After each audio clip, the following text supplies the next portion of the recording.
Okay, let's get going. It's time. You had to wait an extra 24 hours, but I hope you're all ready. Let's curl up and get ready to listen to some, well, they aren't going to be bedtime stories tonight. They may be pre-war stories, but at any rate, Uncle Gordy is back, and he's ready to go. So what do you think, partner? Well, Jeff, first of all, I'd like to apologize for disappearing yesterday. I could hear people weeping outside my home in the distance. Oh, it's sad. Been, I don't know where to start. We have some material to cover today. I'll give you let's see. I've got things I can tell and can't tell here. And we'll tell both of them like we usually do. Well, it's... except not the ones you really can't tell. You know, I was talking with people today representing the Iranian Foreign Ministry. Okay, I'm scheduled to be on a trip to Iran for an activist conference, and you better hurry. And well, the world's still together, and of course, being the arrogant son of a bitch I am, I think I'm too important to go to activist conferences. You know, so I've asked to meet the foreign minister there. And I'm going through a process to be cleared to have a meeting with Iran's foreign minister. Mm-hmm. Got it. In the process of this, we've had some broad discussions about who's what and what's going on, and some basic things. Who's what and what's who? There's another one. Some basic misunderstandings. Still there. Yeah. I'm trying not to kill my iPhone here, and heaven forbid, I feel plotted against by these guys. There's a lot of plotting going on out there. Seriously. Well, the first thing I want to explain to Iran is that there's never been any plan of greater Israel coming after Iran. Iran's got 13 million man between army and militia. They can control the Indian Ocean out to 800 miles. And that means if the U.S. tried to bring a plane in off a carrier, it'd be out of fuel before it hits shore. It wouldn't hold any bombs. And it wouldn't be able to maneuver to avoid the air defense systems. Right. Additionally, the Russians have an air defense system in there, which they'd have to bolster up because the Russians sell air defense systems for a living. And whether they liked Iran or not, they like making money selling air defense systems. It's pretty easy more. To sell the S-400s, I guess, compared to the Polaris. Yeah. And the Patriot at Polaris. That's duty. And the THAAD system, which, yeah. But the real enemies here, and what we're seeing played out, is the destruction of the United States and Russia. That where you're looking at two nations. This is what we're looking at right now today, where the Russians are looking at the U.S. and they're asking themselves, is Trump really pathologically insane as he acts? And the Russians the Russians will back down if they believe, and they used to they bought in on this idea that Trump was, going to be the guy. They did. Now, your sources are far better than mine, but everything I could read and between the lines gave me the feeling that they actually were restrained in their optimism, but they were genuinely optimistic about that. And I'm you can just see this. I would talk to Gene Khrushchev, and Gene talks to Maria Zakharova, the spokesperson for Lavrov, and she talks to Lavrov. So I would write articles for New Eastern Outlook, which is published in Moscow, that were written specifically to be seen by Lavrov and Putin.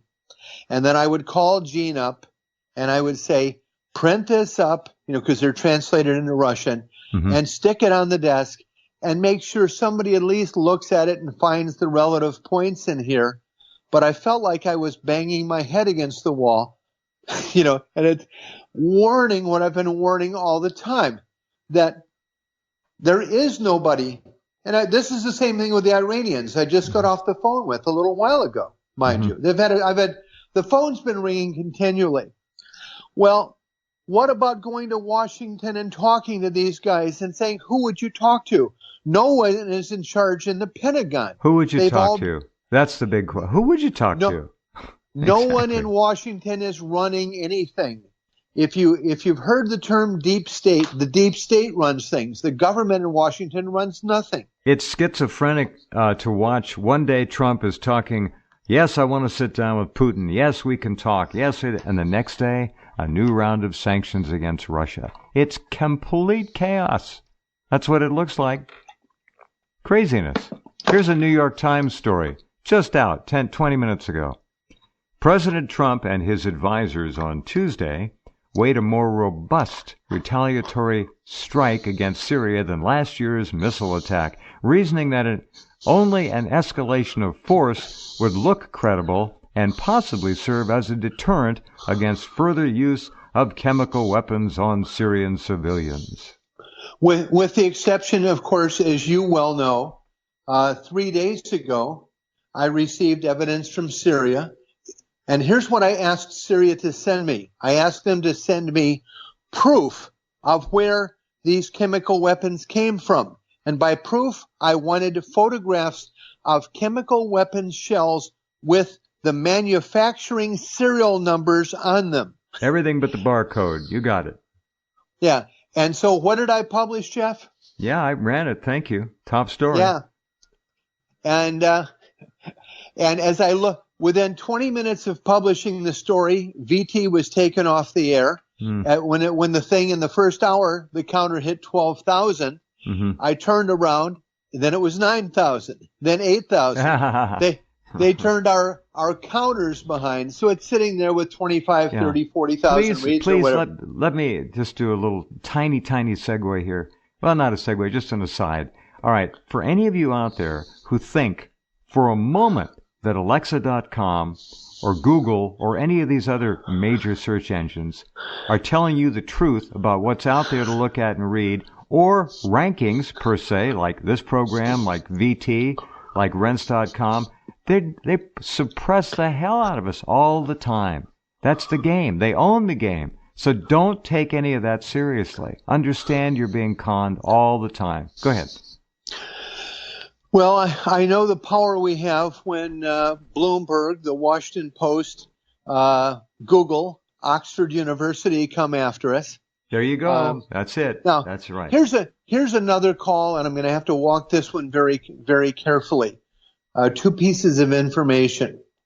You know, one of the things, I get interviewed by the FBI pretty much any time I leave the country. Well, all right. Just for you guys, and just whatever I can say right here, and I have to be pretty careful without violating a confidence. So I'm at a local appliance store. I bought a lakefront monstrosity home. Jeff can tell you about it anyway. And I need a new kitchen. So I'm right now buying wall ovens for my kitchen, and I'm looking at the Bosch with the side opening. They're that takes an entire cow, doesn't it? One of those. Yeah. Those things. Well, I'm sitting at the counter, and the phone rings, and it says Federal Bureau of Investigation. Again. I'm buying ovens, and it says this. I said, oh, I better take this call. And then the first thing out of my mouth, is this call anything about telling me that I'm going to be arrested? Is that? And said, no, you're okay. That's the first thing you go through, okay? And the courtesy would be, I get a day to get my affairs in order before I'm dumped off a bridge somewhere. I learned two things from a discussion, and I can't mention the FBI source, but it's the people running the Mueller investigation. Yeah. Who had interrogated me for hours and hours. And and since I'm not against the investigation, and I think Trump's a total crook, I don't have a problem with it, So I said, hey, I'm not going to hide anything. You want to know anything? I'll just tell you. Oh, okay. What the hell? Plus, I don't take any money. Nobody's paying me. The Russians sure as hell aren't paying me anything. But two things came out of this discussion. These are very important things. Listen very, very carefully to these things. These are facts. These are important to your lives. The first one was a discussion, and you don't get things. This is out of the U.S. government. Stuff you'll never hear. Extremely classified. Leaked. The highest levels of the U.S. government are in an absolute panic about John Bolton being involved in government. I was told there is a criminal file on John Bolton saying that he has committed treason against the United States during his career, during the Bush administration and after, so many times that he is a paid agent of a foreign power hostile to the United States. And that would mean, for the first time ever, I have heard an American intelligence law enforcement agency refer to Israel as a power hostile to the United States. They actually said it for the first time. No. I almost fell off a chair. Mm-hmm. The other one was this, talking to people running. These are the guys with all the guns, the guys that scare people, send you to Guantanamo, afraid to talk on the telephone, saying that their phones are bugged. The Federal Bureau of Investigation says that the Israelis are bugging their telephones, that people are being threatened, and that agents are afraid for their lives. Yeah. Really, really, truly, honest to God, as Jim W. Dean says so often, you just can't make stuff like this up. That I've got someone on the phone with me, and I'm not catching up on this in some time. It's someone who just flown in from the Middle East, and they were afraid that people in Washington, in the Department of Justice, are afraid for their lives that an Israeli-owned company called Black Cube, part of the Cambridge Analytica SLC group, the group that sent people over to work on the Trump election, that they believe this group is doing surveillance on the U.S. Department of Justice, and they believe that their lives and the lives of their families are in danger. Wow. U.S. attorneys, deputy attorney generals have sent their children into hiding. Wow. That Israeli hit teams in Washington,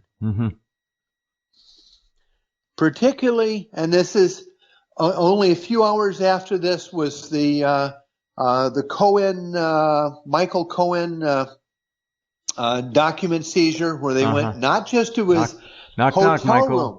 Who's there? FBI. Yeah. His home, his car, which apparently was loaded with stuff, but other properties. And they have thousands of emails, and I have feedback on these emails. And one of the primary things that have come out of the documents thus far is that Donald Trump is bankrupt. Donald Trump was living off his TV salary. Wow. Floating on that, and that all of his worldwide holdings are leveraged billions of dollars in the hole, and that he is hopelessly bankrupt, living on welfare that I was told all originates from the real president of the United States, a guy named, this is what I was told, his name is Mikhail Friedman, and he lives in London, and he Friedman? heads like Friedman? Yes. Okay. The Alpha Bank, or we could say the head of the Russian mob is what he actually is. Oh, so let me go back to this Trump thing for a minute. It's very interesting. If he is leveraged to near oblivion, which is what you're saying. Beyond oblivion. All right. That means the price to garner his attention is probably pretty cheap. Pretty cheap. He's freewheeling. He ought to take lessons from Hillary on how to use the government to line his pockets, or Bill. Among these documents the were Trump his Foundation. His tax returns. And his tax returns, this was why they were kept secret, why he never released his tax returns. His tax returns show that his personal and corporate holdings combined are all negative net worth, all totally leveraged. Wow. Talk about owned and controlled. What a joke. That he is living as a Ponzi scheme on continual influxes of mob capital.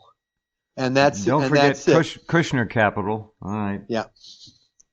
And so that's why, every time Trump goes somewhere, it's to come back with a hotel deal or an investment or a loan from the Saudis or.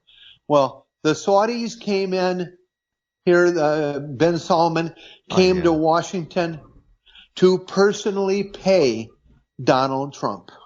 That's funny. For Trump's performance in Riyadh, I assume, partly.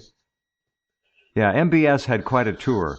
They must have spent $50 million on PR for that trip. I like that thing where he had his hand on the magic globe. I don't know if you saw that. Oh yeah, I saw that. Of course, That was relatively amusing.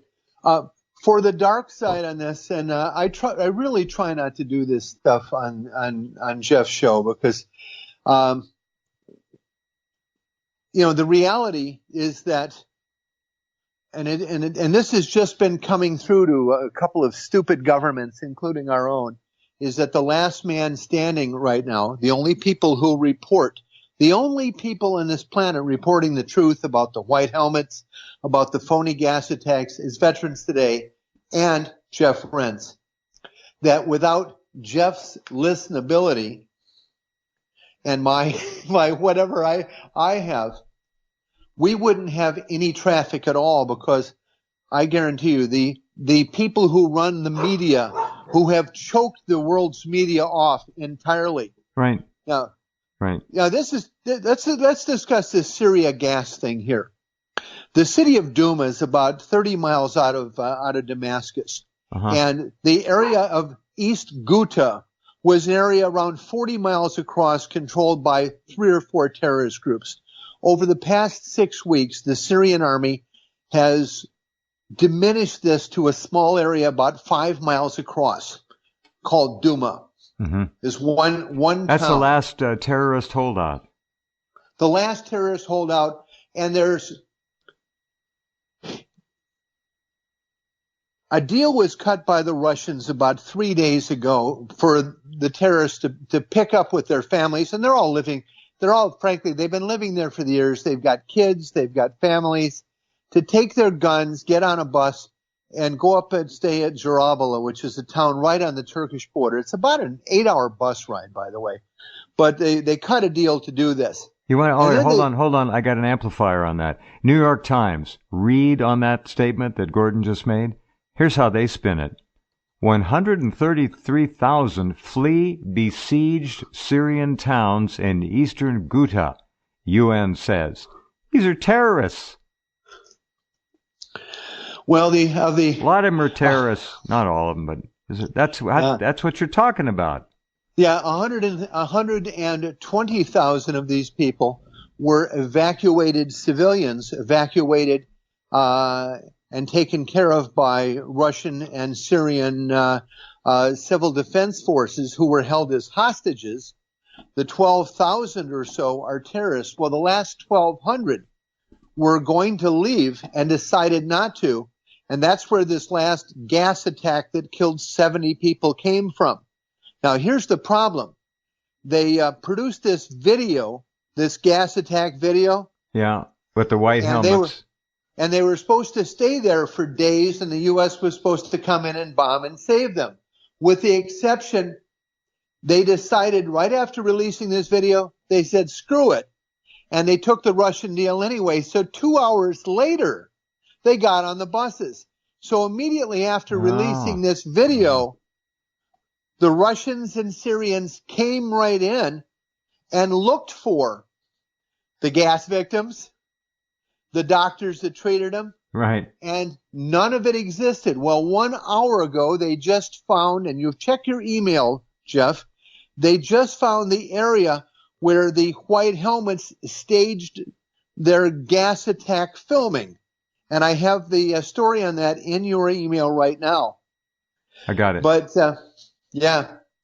The white helmets, just so people know, are not as advertised, all right? They're another mechanism in this whole media war. They're started by British intelligence, and they receive their sustenance between MI6, the Mossad, and CIA. That's where their funding comes from officially. Now, they're called a non-governmental organization, or NGO, but an NGO can't receive government money. Theoretically. Their primary public relations supporter is George Clooney, the actor comedian in the U.S., who, of course, is married to a CIA agent. She doesn't look like it at all, of course. Well, she's I'm kidding. Lebanese civil rights attorney who at one time represented, wait for it, one of Mossad's most prominent assets, Julian Assange. Oh, the guy. Funny. I hear music in the background. I hear the drumbeat of war in the background. I hear the drumbeat of a commercial break in the background. Sounds like that too. Okay, we'll be right back, white helmets and all, in just a few minutes. Okay, welcome back. Talking to Uncle Gordy about major events. These seemingly are more major than most major events. I don't know. They're sending the USS Harry Truman to the Eastern Mediterranean with its strike task force of ships around it. The Truman is 20 years old. It is considered to be, I hate to say this, an expendable carrier. It's quite old for technology and so forth. But if they had to lose a carrier in a limited regional war, that would be the one to lose. Don't know. Just don't know where this is going to go. If Trump flaps his wings and his neck wobbles like a turkey, and he sends off another 50 or 60, talk about turkeys, Tomahawk missiles, and a few F-16 runs, and maybe an F-22 and a couple F-35s, it ain't going to work. It's just not going to work. So where do you go with a military response, Gordon, on this? How far do you have to go before you don't look like an ass again? Well, the issue we have here is that any military response from the U.S., the Russians are obligated to match, right? To match, and if they do, the United States has to accept it as the equivalent of a nuclear attack on the United States, and then we're all dead. And what the Americans are depending on, first of all, is that we're getting absolutely no media reporting of anything. We have never seen media control like it is. Never. And it's not just that. You don't even see any of this on fake InfoWars or Global Research or the phony alternative media. Right. It's here, Jeff, me, to the point where governments now call me up and say, yeah, I can't take money from you. I don't need thanks from you. We do what we do for the reasons we do, and if you just now woke up and figured out that the U.S. government is run by organized crime out of Israel, you just figured this out, or with the idiotic Russians, and I mean, these are some dumb son of a guns there. I'm being good as far as my language, by the way, right now. Thank you. Yeah. So I don't offend the friggin' radio audience, but they're too stupid to live. They start believing in Trump, and lo and behold, voters. And what we can't do is at one point we could look at the American people and say, well, the American people believe this or they're standing for that, except that how do you find out what the American people think or believe? You read about it in the media. Right. That's the only way you know. That's right. Except the media doesn't say what the American people think or believe. The media says is fiction. It's a fiction. It's a lie. It's like another reality, another dimension, we could call it. All right? So what we have are unasked questions. Do the American people believe that 2 hours before getting on buses and surrendering, the Syrians, for some reason, buy a bunch of German-made by Merck Corporation, M-E-R-C-K, by the way, the same company that manufactures weapons in England. Oh, hold on. We lost you for 10 seconds there. Go back to Merck. Merck. Start there. Okay. Well, the gas shells that we found that we have the serial numbers on, that we have the manufacturing numbers on, were manufactured by Merck, M-E-R-C-K, from a German subsidiary of Merck Corporation. The history of Merck Corporation is during World War I, Merck Corporation made the poison gas for the German army. In 1944, Joseph Merck, along with a guy named Frank Olson, founded the War Research Institute in the United States. The War Research Institute, at the end of the war, brought in scientists and materials from Japan and Germany. From Japan, it was called Group 731, which developed biological warfare. This was located in Korea and China, but tested plague, anthrax, and other issues. Live volunteers. Yeah, which were listed, by the way, in the war crimes trials as logs, or what they called the people that they tested their germ warfare on. That Unit 731 actually sent bodies of rats covered with fleas, loaded with plague. Yeah. That flew across the Pacific and were dropped on the United States during World War II, and there were deaths from plague from this same unit. Well, the people in this unit were brought to the United States. Wait a minute. Gordy, what kind of a plane did they have that could make it across? A paper balloon in the jet stream. Oh, the balloons. Okay. Some of them were rats. Fugo some of balloons. them were incendiary. Got it. Forest fires and plague outbreaks. Yeah, in Oregon, too. Yes. Well, yeah, the same organization set up at Fort Meade, Maryland, and became the basis of America's, we'll call it biological and chemical warfare system, which is now run in a series of offshore laboratories, including the National Reference Lab in Tbilisi, Georgia, labs in Kazakhstan and in Romania and Bulgaria that produce swine flu, anthrax, smallpox, and a variety of crop diseases. Right. That are tested, including, among other places, in the United States. Gosh. If you want to be a swine flu testee, just go to New York City and get on the subway someday.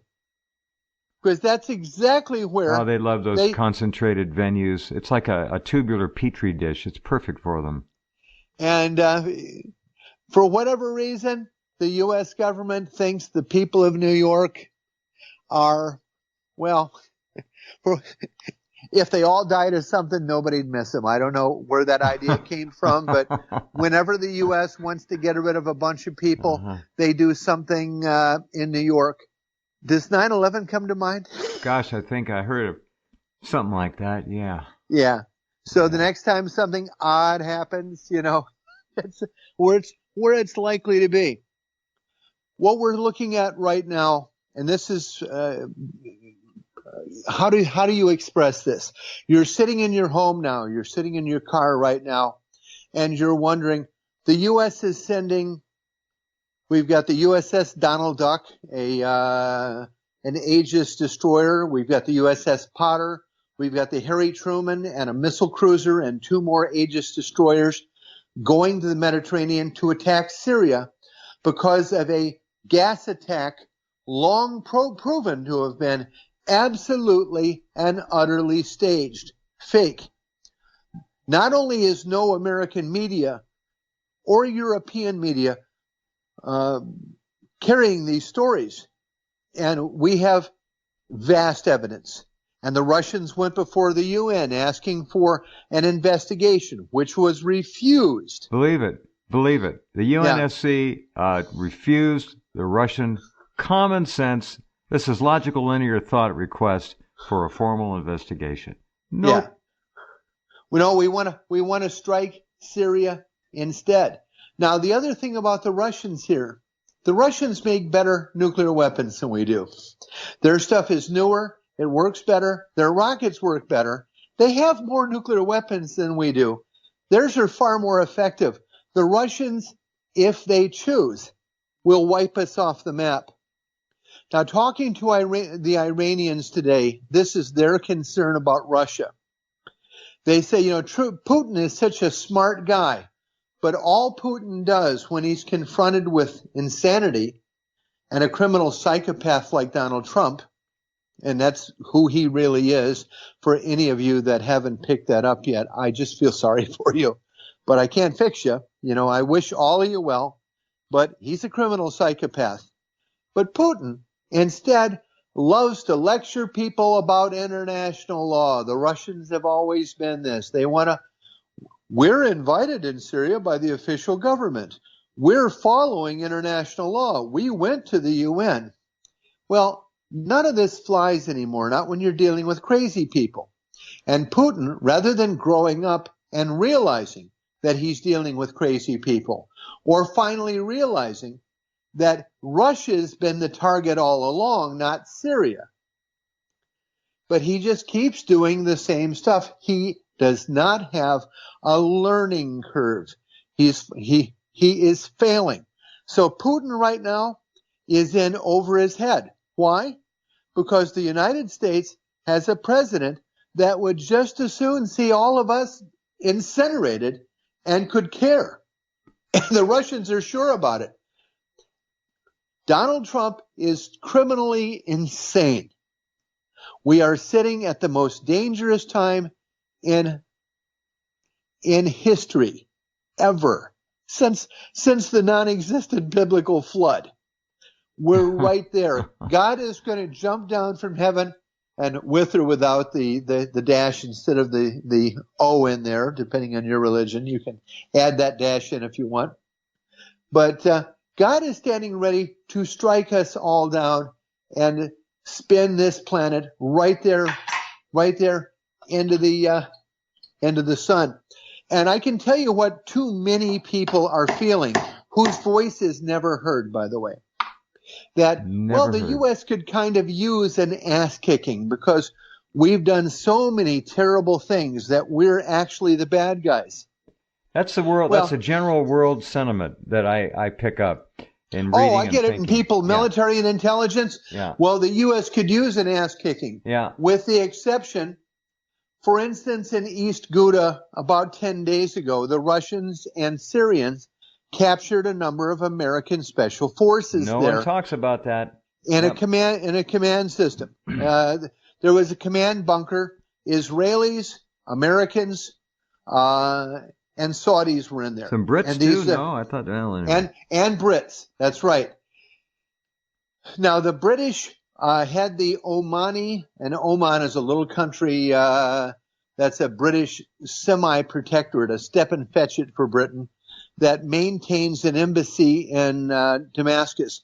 They went to the Russian Reconciliation Organization in Latakia, Syria, and asked to get the captured British prisoners back. The Russians told them to go screw themselves and talk to the Syrians.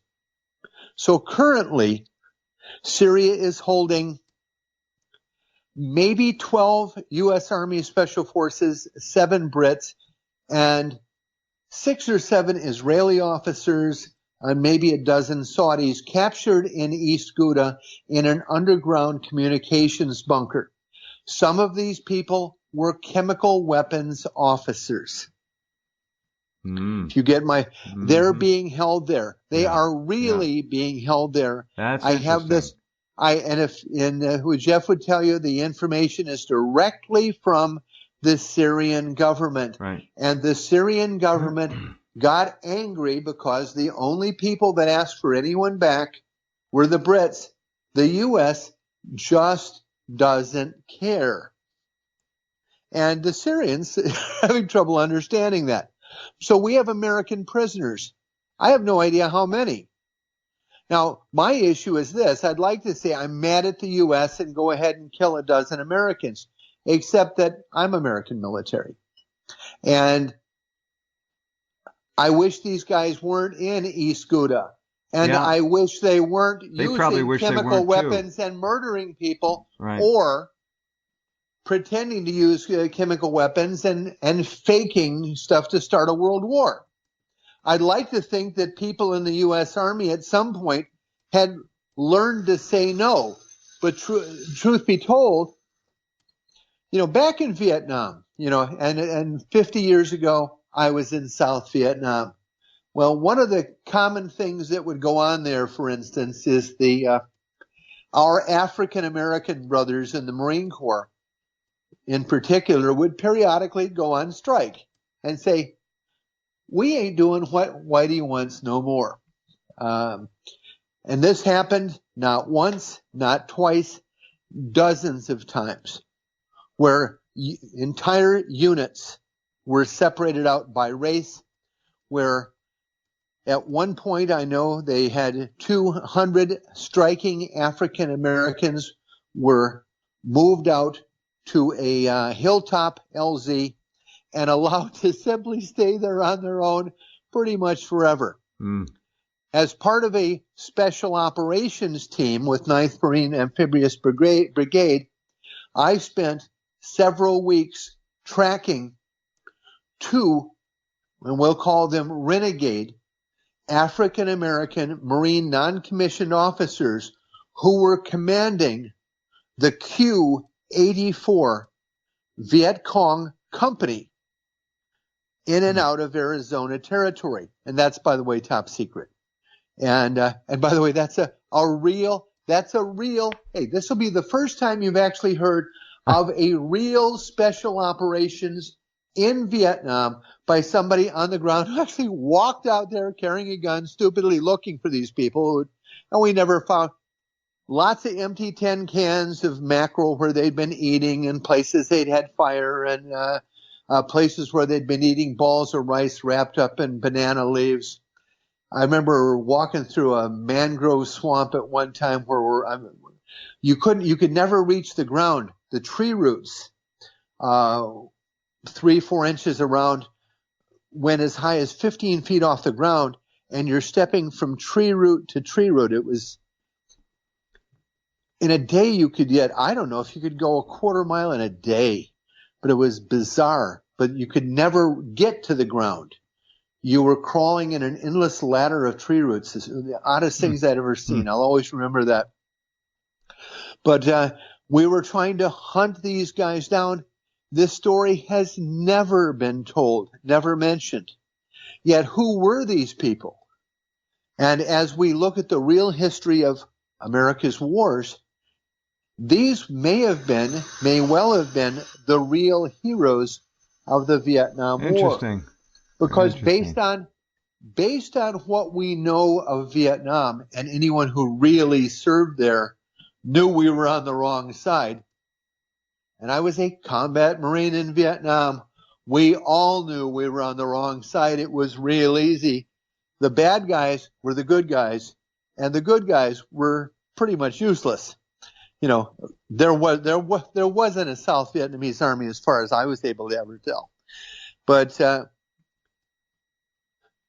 these turncoats, those who joined the Viet Cong, as I look at them today, I would love to meet them wherever they are, living in Russia, dead, living in Vietnam somewhere. But these were people of courage and conviction. And in my heart, I felt 50 years ago, I felt this as I was unsuccessfully hunting them. And all of this, for any of you who have any kind of access in the Pentagon who can get to files of that level of security, you know, it was Alpha Company, 2nd Platoon, 2nd Squad, 1st Battalion, 26 Marines. And we're going to be talking about operations run from the end of October to the beginning of December in Quang Tri Province. For any of you that it would like to know about how this stuff was done, you know, if you want to. Why doesn't anybody who always claims, you know, and there's not so much we hear about Vietnam, but, you know, people love to come home and write books about, you know, killing and re-killing again the imaginary Bin Laden, you know, and other things like this. And none of these people were ever there. None of these people were ever on the ground running around in Angola when we were using sarin gas and testing anthrax on people. With our South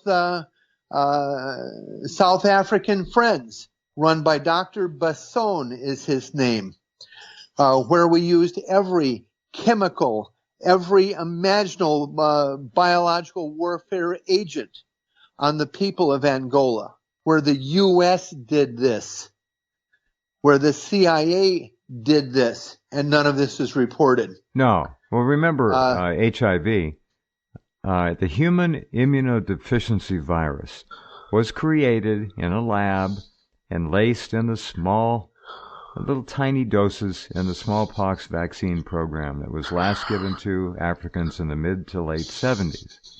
That's where AIDS came from. All right? They figured that it would be stable enough to wipe out most of the people on the sub-Saharan part of the continent. It mutated. The virus changed into a non-lethal form. That's how so many people can still have it and be alive but test positive. It has a mutating potential of something like 4,000 to the fifth power. They're all little tiny mutations, but that's HIV. It didn't work. It was supposed to clean out the homosexual community in this country. That's why it was put into the hepatitis B vaccine in 1976 and given to homosexual males who were vigorously active. All right? They wanted to spread this, and it spread. But it eventually, look at Magic Johnson. He's still alive. I can tell you how. He beat it. He beat it with ozone therapy, among others. You can beat it. It's a virus. You can beat viruses. So, anyway. And what Jeff is saying was proven by an East German scientist who did the research on this.